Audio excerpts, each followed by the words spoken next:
오늘 저희들에게 주시는 말씀은 마태복음 10장 34절에서 39절의 말씀입니다. 함께 우리가 말씀을 보면서 오늘은 예수님께서 단락을 주시면서 또 무슨 말씀을 하시냐, 굉장히 보면 여러분들도 아시겠지만 이렇게 편안하게 우리의 신앙생활을 내가 하나님 아니니 니네 아버지 아니니 그러니까 내가 너희들 편하게 해줄게, 이렇게 좀 말씀들을 쫙 깔아주시고 하시면 좋겠는데, 하나님은 또 우리에게 예수 그리스도를 통해서 아버지의 뜻이 분명히 무엇인가를 알려주고 우리로 하여금 그 분명한 뜻을 붙들고 살아야 우리의 삶의 자리가 행복하고 복되다. 돈이 많이 생기고 성공해서의 복됨이 아니라 삶을 사는 그 자리 안에서 피어나는 아름다운 행복들이 있다는 거예요. 그러니까 그것들을 우리에게 예수님께서 가르쳐 주시기 위해서 자기의 생애, 전 생애를 바쳐서 우리 말씀을 이렇게 남겨주셨습니다. 우리 제자들에게 그 복음을 선포하러 보내는 지금 이 시점에서 또 오늘 우리에게 주시는 말씀을 저희들이 보게 됩니다. 함께 좀 이렇게 말씀을, 제가 이렇게 노란색으로 칠했죠. 그리고 이렇게 흰색으로 칠했던 부분들은 또 이렇게 밑줄을 그은 부분들은 의미가 있는 말씀들이기 때문에 여러분들이 한번 눈여겨보시면서 말씀을 한번 보도록 하겠습니다. 내가 땅에 평화를 주러 왔다고 생각하지 마라. 내가 평화가 아니라 칼을 주러 왔다. 나는 사람이 자기 아버지와 딸이 자기 어머니와 며느리가 자기 시어머니와 등을 돌리게 하려고 왔기 때문이다. 또한 사람들은 자기의 집 식구들일 것이다. 아버지나 어머니를 나보다 더 사랑하는 자는 내게 합당치 않고, 아들이나 딸을 나보다 더 사랑하는 자도 내게 합당치 않다. 또한 자기 십자가를 지지 않고 나를 따르는 자도 내게 합당치 않다. 자기 목숨을 찾는 자는 그것을 잃을 것이며, 나를 위하여 자기 목숨을 잃는 자는 그것을 찾을 것이다. 아멘. 굉장히 또 예수님께서 이해할 수 없는 말씀을 주고 계세요. 근데 그 그리스도인이 되는 그 가정들의 삶, 자기의 여정을 돌아보면 충분히 이러한 말씀들이 어느 정도 이해는 되기는 됩니다. 근데 이제 오늘 저희들이 좀 더 자세하게 보려고 하는 거죠. 그래서 제가 여러분들에게 오늘 말씀을 드리고 싶은 그 설교 제목은 지금 있는 자리에서 살아내는 것. 그러니까 내가 지금 있는 이 자리가 하나님께서 나로 하여금 하나님 나라의 이 가치 있는 일을 살아내는 것이니, 그 자리에서 나와 함께, 내가 너와 함께, 그리고 사랑하는 동료들과 함께, 그리고 공동체, 교회 공동체 안에서 그 삶을 살아내거라.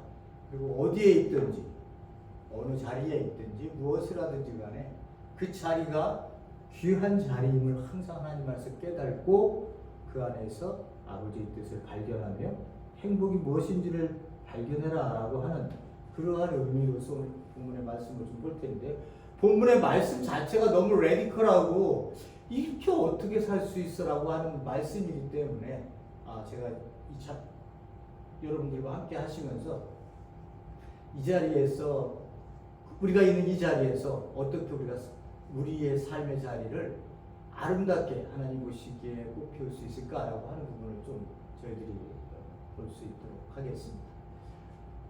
오늘 이제 34절에 39절은 이제 거의 많이 이야기가 됐죠, 그죠? 사도들을 이렇게 부르셔서 그들로 하여금 선교를 보내는데, 너희들이 이제 이렇게 어떻게 선교를 가면서 무엇을 선포해야 되고, 가서 누구를 만났을 때, 그 집에 갔을 때, 그리고 그들에게 무엇을 얘기해야 될지에 대한 부분들, 그렇게 하면 너희들 가운데 너를 받아들이는 자들이 있을 것이고, 너를 박해하는 자들이 있을 것이고, 그러나 너희들은 그러한 것에 일희일비하지 말고 아버지께서 너와 함께 하셔서 머리털 참새보다도 귀하게 너를 옆에서 다 귀한 모습, 귀한 존재로 내가 품고 있으니 그런 거 두려워하지 말고 내가 너에게 주어진 사명들을 이 세상 속에서 감당해 내 가라 라고 하는 말씀으로 제자들에게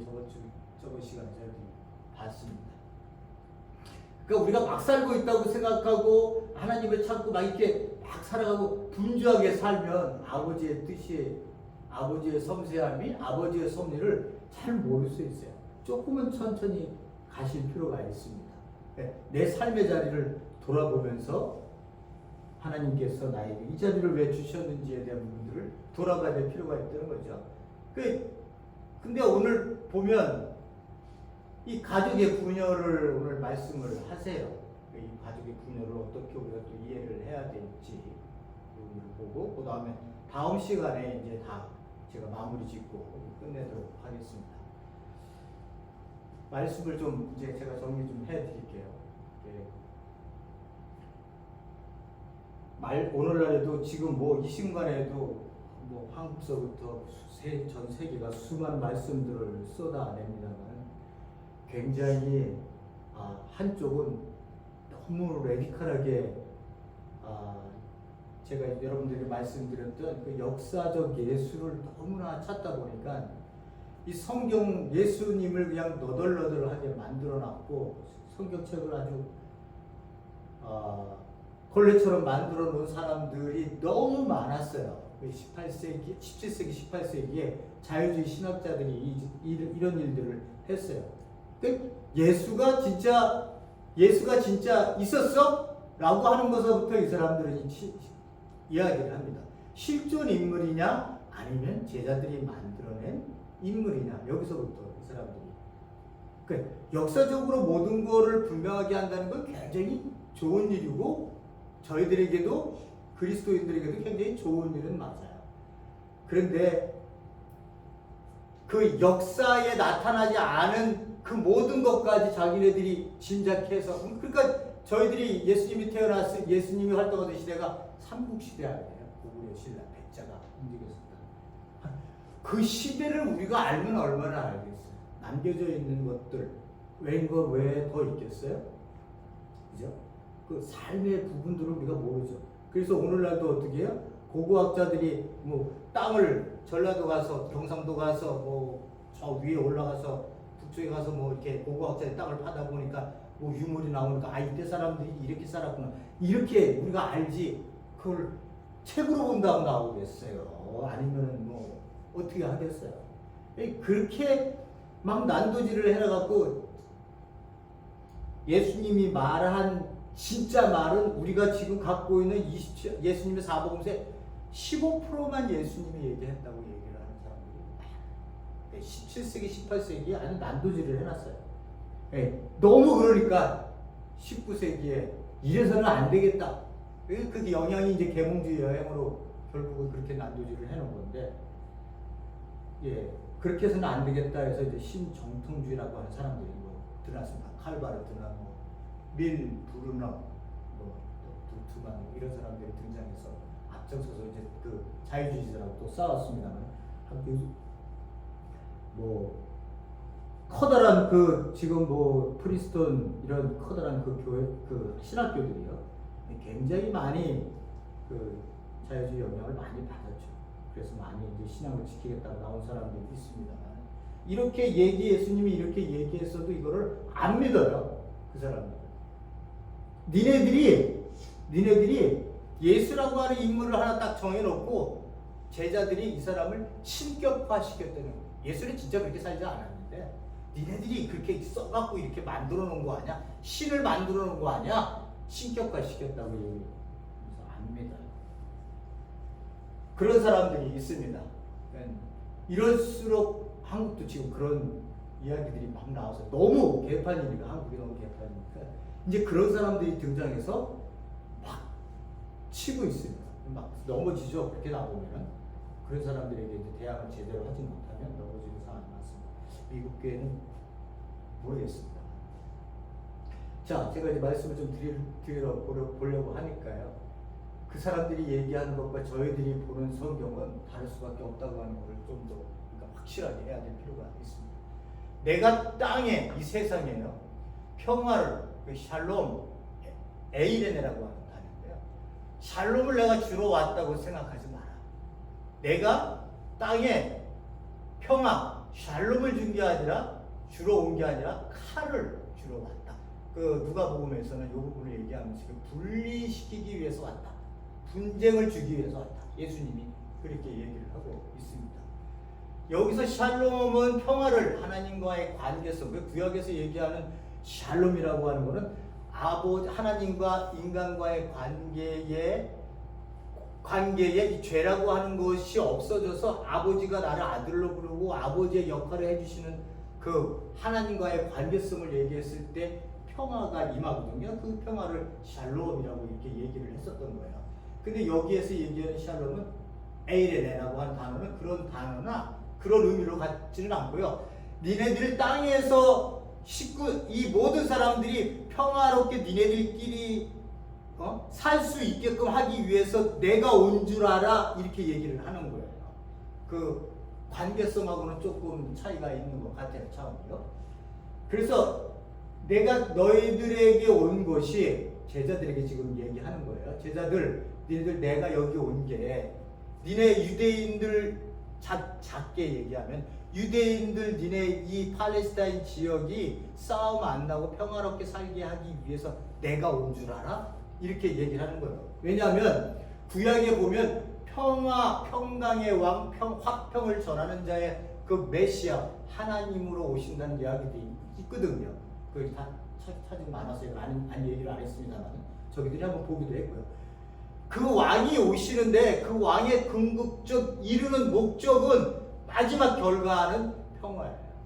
그 전까지는 어떻게 해서요? 이 평화를 얻기 위한 하나님의 백성들이 선택되어진 자들의 이 땅에서 그 투쟁이라고 얘기하면 또 진보적인 얘기라고 얘기할 수도 있겠습니다만 그야말로 목숨을 건 싸움이 있었던 거예요. 그런 것들이 이루어지고 나온 다음에 나오는 그 결과물이 샬롬인 거예요.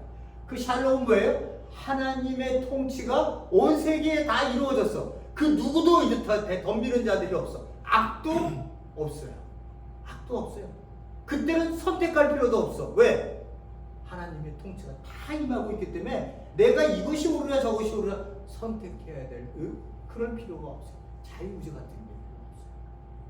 그런 나를 하나님이 궁극적으로 그러한 나를 만들겠다. 그러한 나를 만들게 내가 오겠다고 하시는 거 아니에요. 그래서 계시록의 맨 마지막에 보면 어떻게 돼요? 에덴이 회복된 상태에서 새롭게 펼쳐지는 모습을 사도 요한이 보는 거 아니에요. 그래서 그 길을 지금 원하고 있는 거고 궁극적으로는 그렇게 될 거라고 모두가 생각하고 있는 거예요. 근데 지금 제자들에게 얘기하는 이 평화는 니네들 내가 오면 니네들 그 싸움 안 나고 뭐 잘 이렇게 평화롭게 지내게 해줄 거라고 니네들 내가 그렇게 하기 위해서 왔다고 생각하지 그렇게 생각하지 마라. 내가 그게 아니라 칼을 주러 왔다는 거예요. 칼은 이거 단도 같은 걸 의미하는데 칼은 자르는 역할을 하는 거예요. 자르는 거예요. 그러니까는 자르면 어떻게 되겠어요? 이쪽과 이쪽과 나뉘게 되어 있는 거예요. 내가 이 땅에 온 이유는 칼이 되어 나를 아니면 하나님 나라의 복음을 선포를 하게 되면 반드시 갈라진다는 거예요. 갈라진다는 거예요. 그래서 분리가 생길 것이다 라고 하는 것을 이야기하고 있는 거예요. 그러니까 예수님의 등장서부터 그가 선포하신 하나님의 나라를 선포하신 그 하나님의 나라가 이 땅에 그 백성으로 들어설 때서부터 그 누군가가 들어왔을 때부터 그는 이미 분리된 자로 칼에 의해서 잘려진 자의 분리된 자로 이 땅에 와 있는 거예요. 그러니까 이 사람들은 선택되어진 사람이라고 그들은 생각할 수도 있는 거고요. 뭐 그것을 뭐 교리적으로 얘기하면 하나님이 뭐 예정서 선택했다 뭐 이런 의미로 얘기할 수도 교리적으로 얘기할 수도 있겠습니다만은 그런 얘기를 하면 또 굉장히 많은 신교리적인 또 의문들이 많이 나와요. 그러니까 그런 이야기보다는 내가 내가 예수 그리스도의 복음을 듣고 내가 이 땅에 마음을 줬던 마음을 돌이켜서 새로운 마음으로 돌이켜서 새로운 삶을 시작하는 그 하나님 안으로 들어온 것, 이것이 뭐예요? 예수님께서 이 땅에 와서 칼을 대셨다는 거예요. 그러니까 저도 보세요. 여러분들도 보세요. 여러분들은 어떻게 예수님을 믿게 됐어요? 예수님을 어떻게 믿게 됐어요? 여러분들이 예수님을 믿게 됐을 때 무엇부터 생겼어요? 불교 집안에서 누군가가 예수를 믿는다는 건요, 엄청난 핍박이에요. 옛날 사람들, 그 과거의 사람들이 그러잖아요. 여기는 그래도 좀 낫지만 한국에서 불교 가정인데 기독교인이 하나 생겼어. 이 핍박과 고난은요 엄청났습니다. 한 집안에 두 종교가 있으면 망한다고 항상 생각을 했으니까 많은 사람들이요, 하나로 가야 된다. 싸움이 일어난다. 분쟁이 일어나서 우리 집안 망한다. 너 호적에서 판다. 그렇게까지 했었어요. 또 아무 종교를 안 믿는다 하더라도 그 중에 누군가가 예수 그리스도를 믿어서 교회 나가는 사람이 있으면 이 사람은 제사, 그 전통적으로 들어왔었던 제사에 참여하지 않으려고 했어요. 그러니까 거기서 나오는 비난과 비판 식구들이, 야, 너 그까짓 거 제사 한 번 하는 게 그게 뭐가 어떻다고 제사를 안 드리니? 그게 아무것도 아닌 것 같지만 엄마가 한마디 하고 아버지가 한마디 하고 자기 형제들, 누나들, 그리고 대식구들이 모이는 종갓집 와서 모이면서 거기서 나는 그리스도이기 때문에 절대 제사에 절을 안 하겠어요. 이 한마디 한다는 게 얼마나 힘들고 고통스럽고 박해를 받는 일인지 몰랐어. 그렇게 많은 사람들이 신앙 고백을 했습니다. 심지어는 제 아는 동기 목사님이 신학교 다녔는데 군대를 갔어요. 군대를 가서 쫙 군대라는 가 사이라고 그랬던가 그건 제가 잘 모르겠습니다. 어쨌든 그건 중요한 게 아니니까. 어쨌든 회식 자리에 갔는데 이 사람 또 제가 아는 목사님은 어릴 때부터 신앙생활을 하셨던 것 같아요. 근데 전부 다 술을 전부 다 나눠주잖아요. 그러니까는 어떻게 해요? 누가 이제 건배하자고 딱 그러면 손 다 들잖아요. 난 지금까지 그리스도인의 집안에 있었기 때문에 이걸 들지를 않았어. 근데 지금 이 순간 나만 안 들어. 그럼 그 사람들이 전부 그럴 거예요. 에이, 한 잔해. 그러지 말고 기독교는 술 먹으면 안 되냐? 먹을 수도 있어요. 그죠? 먹을 수도 있어요. 그렇지만 그건 자기 신앙이에요. 나는 안 먹겠다고 싶은 건 그건 자기 신앙인 거예요.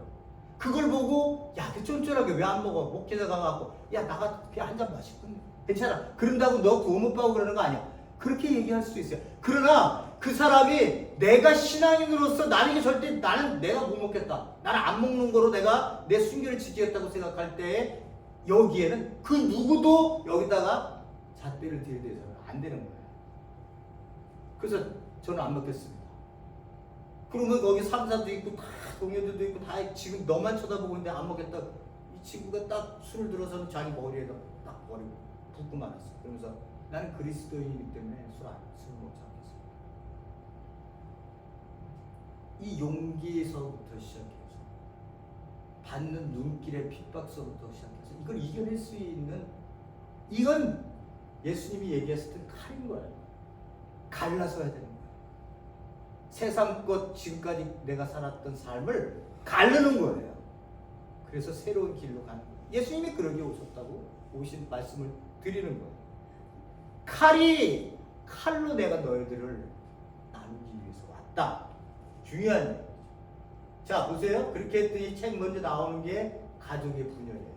사람이 아버지와 딸이 자기 어머니와 며느리가 자기 시어머니와 등을 돌리려 하기 위해서 내가 왔다. 내가 왔다. 이것 때문에 내가 왔다. 집안 식구들이 원수가 될 것이다. 라고 이렇게 얘기합니다. 유대인들에게 있어서는요, 배교란 생각조차도 못해요. 내가 예수 그리스도를 믿는다고 하는 것 자체가 배교예요. 배교를 하면 종교적으로 어떻게 돼요? 회당에서 출교를 당해요. 출교를 당하면 이 사람은 어떻게 해요? 장사하는 것도 못해요? 공동체에서 인정도 안 해줘요?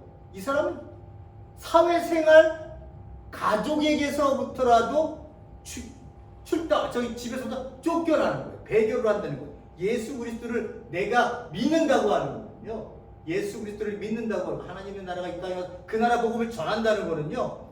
유대인들에게 있어서는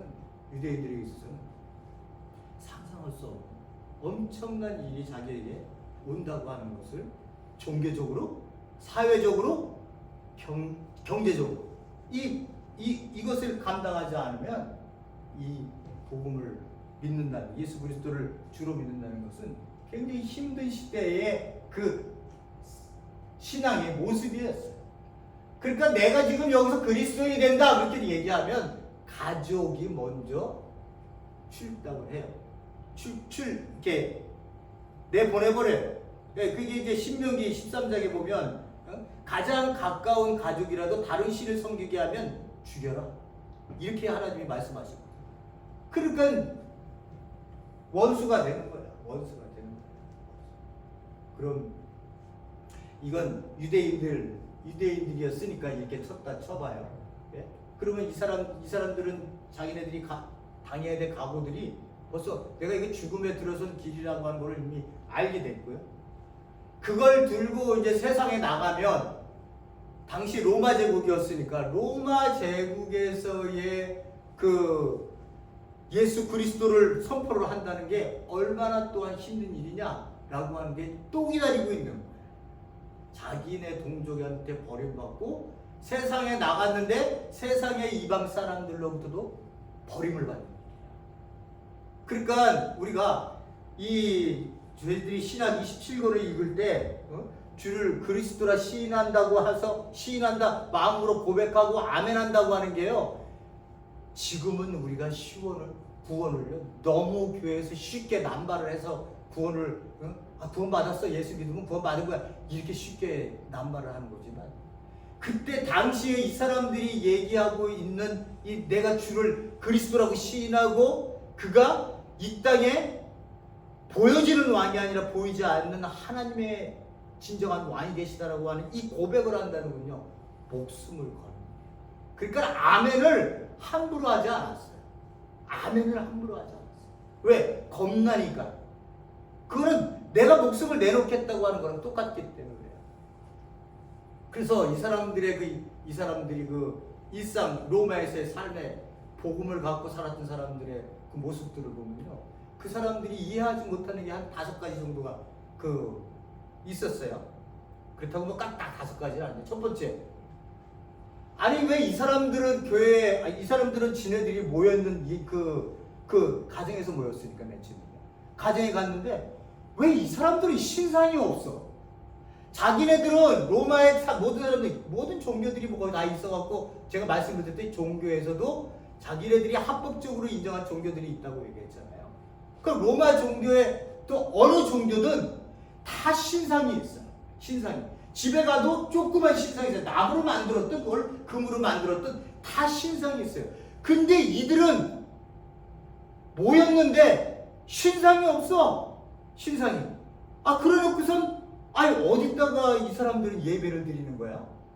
그러면 하나님, 보이지 않는 하나님께 예배를 드린다고. 그러면 거기에 무슨 가치가 있어? 거기에 영원한 가치가 있다고 그들은 얘기를 하는 거야. 이 로마 시대에 드렸었던 그 제사 예물에는 항상 give and take예요. 내가 인간이 재물을 갖다 놓고요. 재물을 갖다 놓고 오늘 전쟁 나갑니다. 그리고 평화에 그 풍년이 들게 해주세요. 비가 오게 해주세요. 교황이 아니라 황제, 만수무강이 이런 것들을 들고 나가는 거예요. 신전에. 그리고 신전에서 그거를 그렇게 해줄게 라고 하는 give and take를 갖고 항상 거래를 하는 거예요. 그러니까 여기에 사랑해라. 내 하나님이 너를 사랑한다. 그러니 너도 나를 사랑하고 너도 네 옆에 있는 이웃을 같이 품고 사랑해. 이런 얘기가 없어요. 로마 종교에는요. 이런 게 없어요. 이런 게 없고 그 신은 give and take. 내가 줬으니 너도 나를 줘. 이거거든요. 아니 자기네들이랑 달라도 너무 다른 거예요. 여기 이게 십자가 세워놨잖아요. 십자가 왜 세워놨을까요? 상명으로 세워놨지만 좀 더 올라가면 이런 것들도 세워서는 안 된다고 얘기해요. 이런 것들. 왜 이게 무슨 힘이 있고 가치가 있다고 생각되어져서 이거에 요 앞에 와서 여기 붙들고 기도하면 낫겠다는 이런 하나님이라고 하는 그 인식에 대한 잘못된 것이 들어올까 보다 기독교는 형상을 안 만들었어요. 서방하고 동방교회가 싸울 때도 이런 신상 문제 갖고 싸우기도 했었던 것처럼 굉장히 예민한 문제. 그러니까 로마에서 사람들이 이해를 못했던 거예요. 야, 그 사람들은 어떻게 신상이 없어? 그리고 그 사람들은 자기네들이 제사를 드릴 때마다 짐승을 잡든지 어떤 엄청난 양의 피를 흘림의 그 제사 예배가 있는데, 야, 이 사람들은 그런 게 없어. 그냥 찬양해. 그리고 기도하고, 그리고 형제들끼리 모여서 맛있게 먹고, 성찬식을 할 때는 좀 이상하더라고. 듣다가 뭐 이렇게 지나가다 들었더니, 피를 마신다고 그러고, 사람의 그 몸에 그 살을 먹는다고 이렇게 얘기를 하네. 그 사람들이 몰랐으니까요. 이상한 거예요. 왜 제사 드리는 피가 없지? 로마인들에게는 이해가 안 돼요. 거기에다 또 하나 획기적인 일이 뭐냐? 또 하나 획기적입니다. 로마 시대 다 계급화되어져 있는 거 아니에요? 황제서부터 시작해갖고 그 밑에 귀족 계급서부터 평민서부터 노예까지. 근데 그리스도인들은 그냥 노예고 주인이고 귀족이고 뭐 그런 게 안다죠. 얘네들은 그냥 모이면 같이 밥 먹고 찬양하고 형제 브라더 시스터라고 얘기하면서 안아주고, 거긴 계급이 없어. 계급을 무시한다는 건요, 이 사회가 유지되고 있는 이 시스템 자체를 거부하고 있는 거예요. 그러니까 혁명적일 수밖에 없는 거예요. 어떻게 그렇게 해야지? 어떻게 그럴 수가 있어요?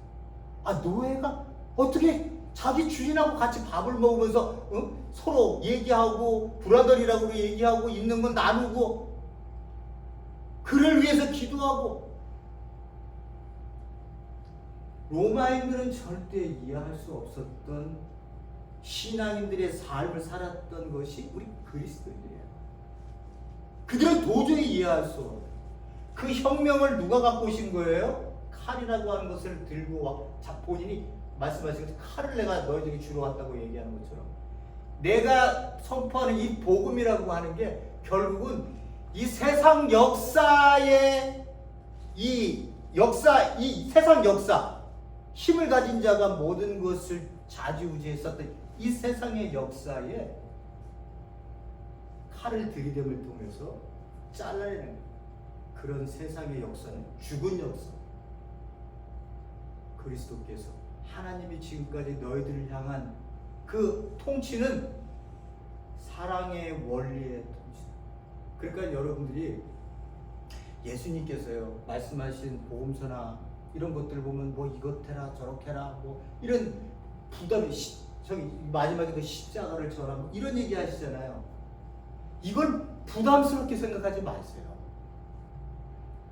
사랑으로 통치하시는 하나님은 내가 주는 그 말씀들이 사랑의 원리 안에서, 사랑의 중심 안에서 사랑의 마음을 담아서 너희들에게 주는 거니까 사랑으로 받아.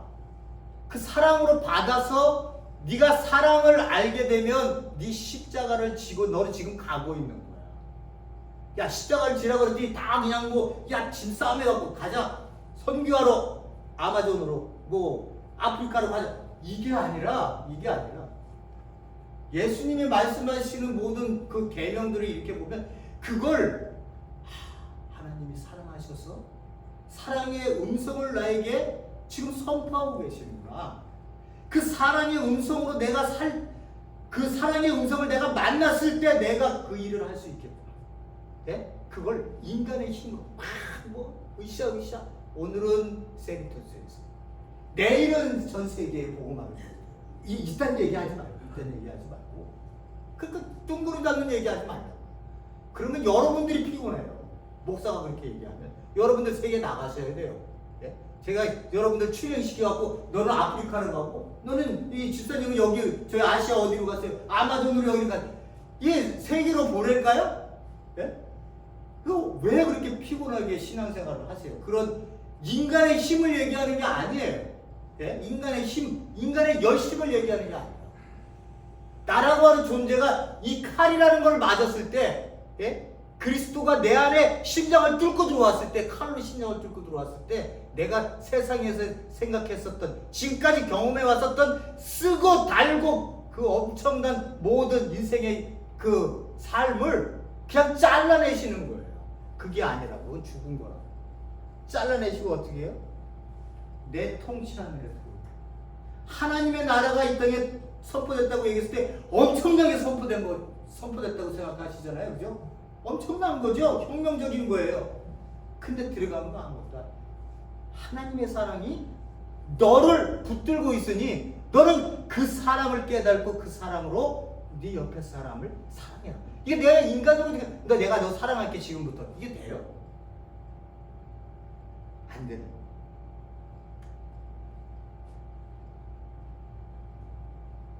가족수부터 이런 일이고, 아버지 어머니 같은 얘기입니다만 누가 합당한 자냐? 하나님의 나라 안에서는 영적으로 그런 것들을 깨우쳐서 아버지의 사랑이 내 안에 들어와서 내가 이제 새로운 생명을 살게 되는 거구나. 그러니 이 생명의 원리는 사랑의 통치와 사랑의 삶으로 드러날 수밖에 없는 거구나. 그 로마에서는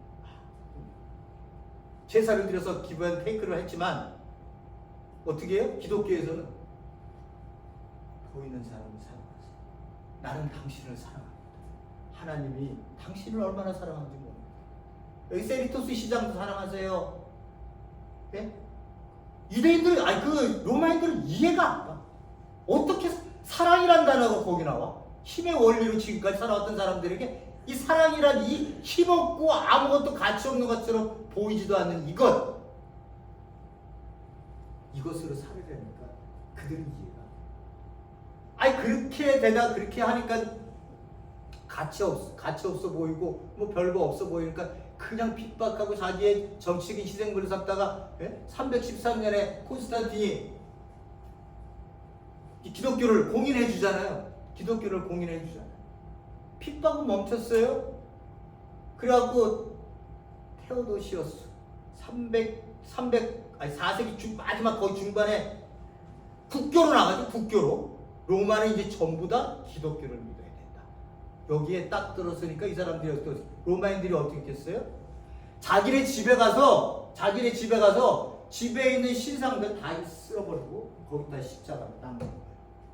여러분, 십자가를 놨어요. 여러분들이 옛날 사람, 그 사람들이 십자가를 놓기 전에는 어떻게 했어요?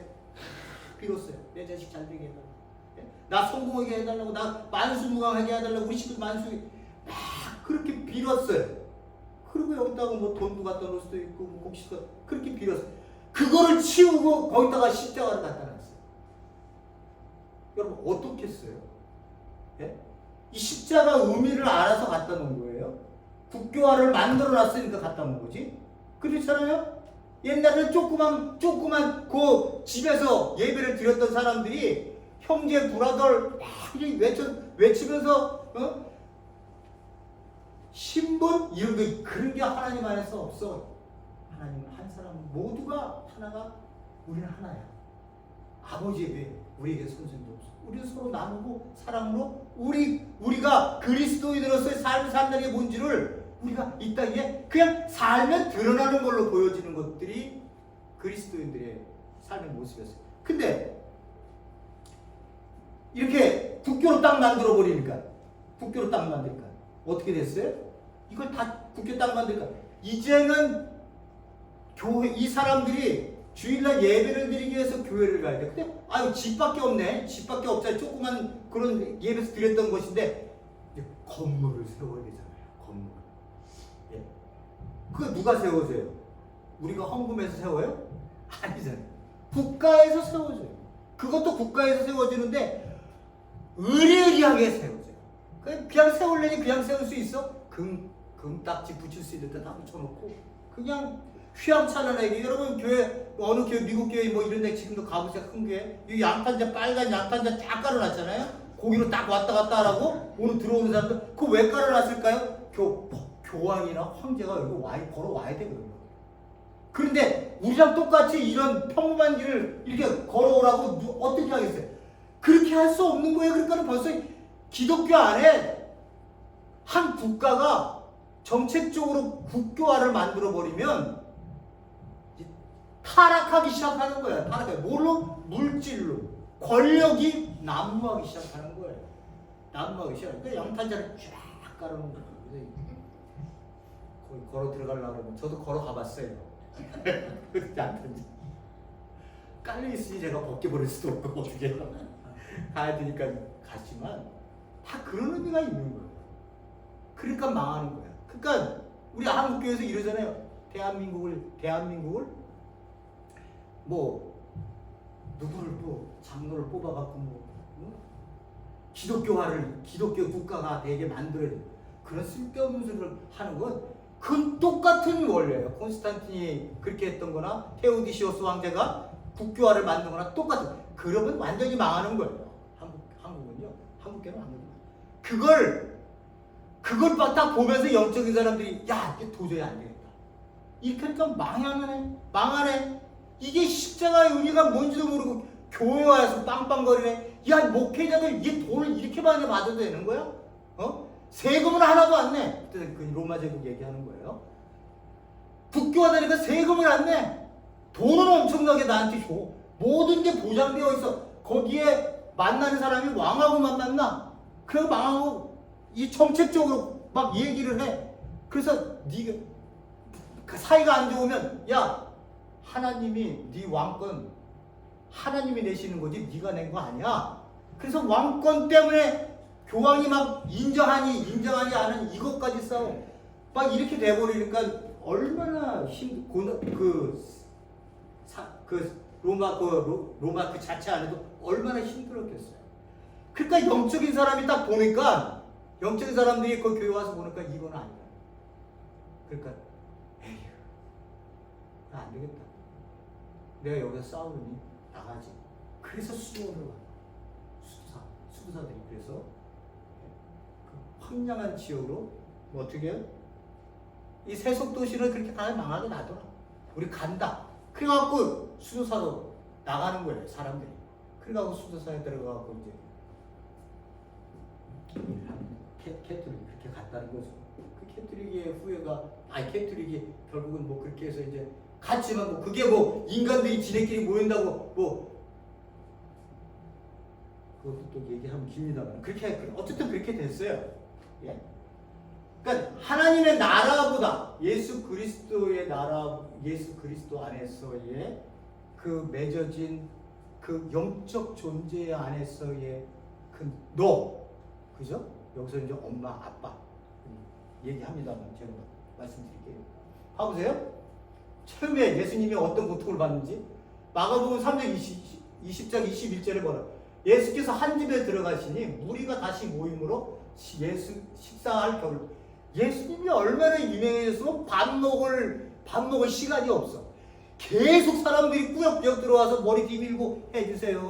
그 낫게 해주니까 예수님은 또 그들에 대한 예수님의 마음, 제가 저번에도 말씀드렸고 그 사랑의 아픔을 표현한 게 그 단어라고 제 창자가 끊어질 것 같은 그들에게 향한 예수님의 그 사랑이 모든 사람들이 예수에게 와서 모이는 거예요. 그러니까 예수님이 밥 드실 시간도 없는 거예요.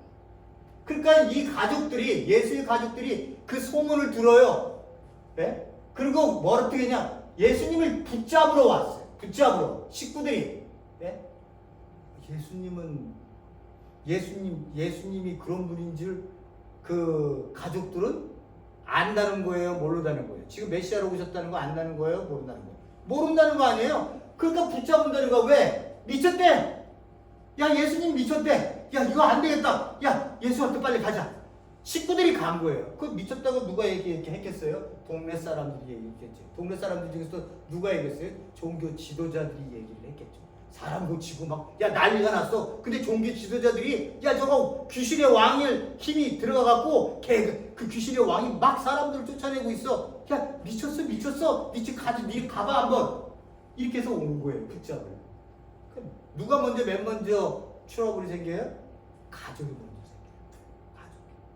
근데 그 가족이 완전하게 그 가름을 나기 전까지는 어떻게 해요? 집에서 핍박받고 충돌당하고 박해받고 이런 과정들이 다 있어서 예수님도 지금 어떻게 되는 거예요? 가족들한테까지 이렇게 지금 당장적으로 핍박은 아니지만 미쳤다 그러면 데리러 오는 거예요.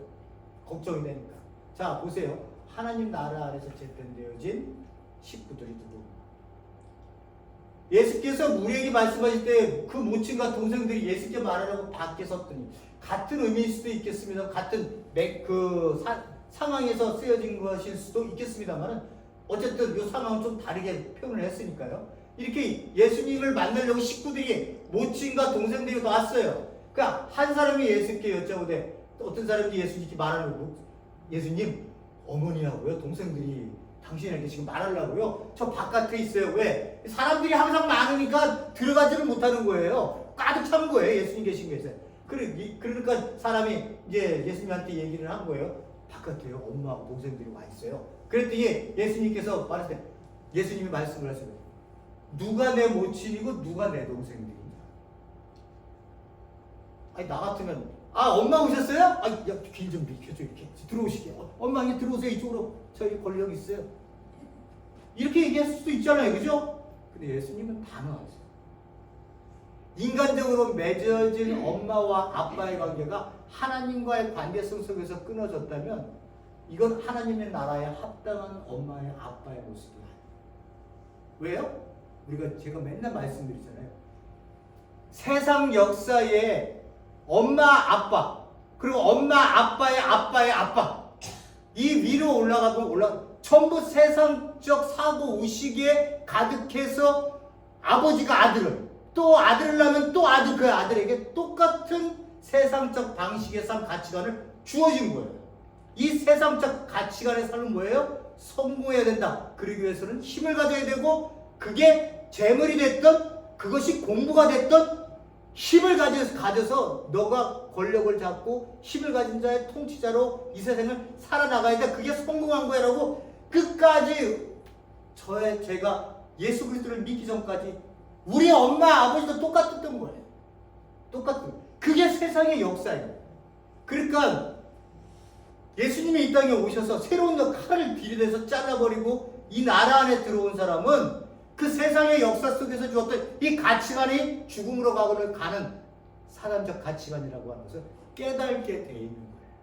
그래서 예수님께서는 그거를 확실하게 하시기 위해서 뭐라고 그러냐? 누가 내 엄마고 누가 내 동생들이냐? 손을 내밀어 제자들을 가리켜 가라사대. 제자들을 가리켜 나의 모친과 나의 동생들을 봐. 한국에서 봐도 이렇게 얘기해요. 때려. 너무 싸가지. 네 엄마 아빠를 부정해? 이게 있을 수 없는 일이에요. 하나님의 나라 안에서는요. 우리 엄마가 예수님을 안 믿어. 근데 나는 예수님을 믿어. 궁극적으로 혈육이야 우리가 함께 하나님이 보내신 맺게 해주신 이 관계는 귀하고 존중되어져야 되고 또 사랑으로 표현을 해야 됩니다만 궁극적으로는 갈리는 거예요. 궁극적으로는 갈려. 그러니까 갔는데도 하늘나라에 갔는데 하나님께서 계신 곳에 통치하는 곳에 갔는데도 엄마하고 나하고 우리 식구끼리 모여 살자 이런 거 없잖아요. 예수님이 그렇게 말씀하셨어요. 거기 가면 그런 의식으로 엄마가 였다고 그러는 건 맞아요. 그건 알아요. 그렇지만 더 이상의 혈연 관계 이런 거는 없어요. 영적인 존재에 뭐 그런 게 왜 필요하겠어요? 그죠? 누구든지 하늘에 계신 내 아버지의 뜻대로 행하는 자가 내 형제 자매요 모친이다. 그 밑에도 가보세요. 베드로가 대답하여 가로되 보소서 우리가 모든 것을 버리고 주를 쫓았나이다. 그런즉 무엇을 얻으리이까? 내가 진실로 너에게 이르는데 세상이 새롭게 되 이자가 자기 영광의 보좌에 앉을 때 나를 쫓는 너희도 12보좌를 심판하게 될 거야. 맨 마지막에 내 이름을 위하여 집이나 형제나 자매나 부모나 자식이나 전토를 벌인 자마다 여러 배 또는 100배를 받는 자가 100배를 받고 영생을 상속하게 된다. 하나님의 나라를 기업으로 받게 된다. 이런 얘기예요. 여기 100배를 받는다 그랬더니 아이고 여기 내 아프리카로 나 선교 갔으니까 엄마 아버님 나도 선교 갔으니까 나 여기 뭐 형제나 자매나 부모나 자식이나 전토 100배 받겠네. 여기서 제일 좋은 거 이거 아니에요? 땅 100배. 아이고야. 한국에서 100배. 이게 그런 의미예요. 이거 목회자가요. 이거 설교하면서요. 이거 설교하면서 전토를 100배. 이거를 이런 식으로 해석밖에 못해갖고 어머니 100사람 아니 지금 시대에 엄마 한 분 모시기에도 어렵게 만들어진 이 세상 구조를 보면서 한탄하고 있는데 엄마가 100명이면 내가 어떻게 엄마를 100명을 섬겨요? 말이 안 되잖아요. 이게 문자적으로 해석해버리면 하나님의 나라 안에 들어온 모든 백성은 나의 어머니고 아버지고 형제고 자매고 우리가 모두가 영적으로 맺어진 하나님의 권속이야 라고 하는 것을 얘기해 주려고 하는 거예요. 세상에서는 혈연 관계로 너희들이 맺어서 하나의 가족을 이루었지.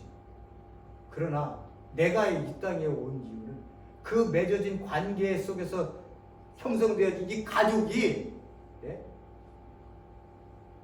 세상의 원리에 따라 세상의 가치관에 따라 세상의 힘에 따라 사단에 속아서 살아가는 가족들이라면 하나님께서 맺게 하신 그 관계, 영적인 관계 속에서 맺게 하신 이 하나님 나라에 들어온 교회 공동체 가족이 진정 하나님이 원하는 가족이야 라고 하는 거를 예수님께서 우리에게 말씀을 하고 계시는 거예요.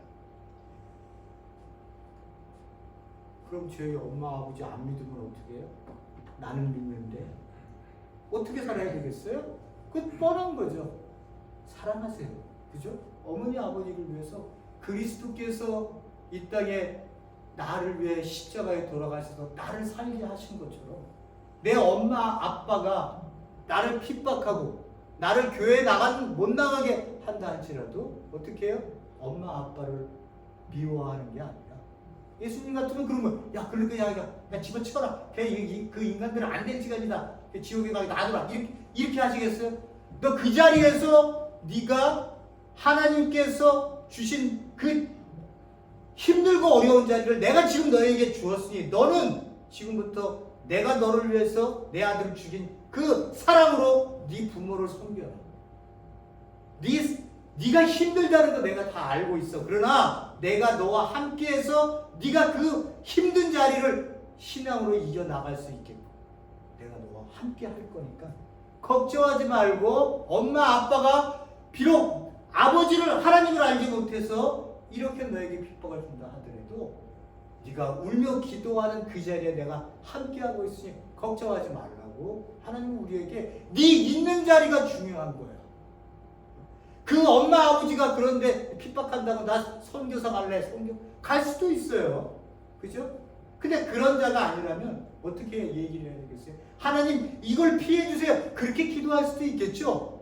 예? 이 자리에 엄마 아빠의 핍박이 너무 심하다. 이거 좀 이렇게 피하게 해주세요. 그렇게도 해줄 수 있겠지만 경우에 따라서는 하나님은 우리에게 네 있는 자리가 얼마나 귀한지 알아?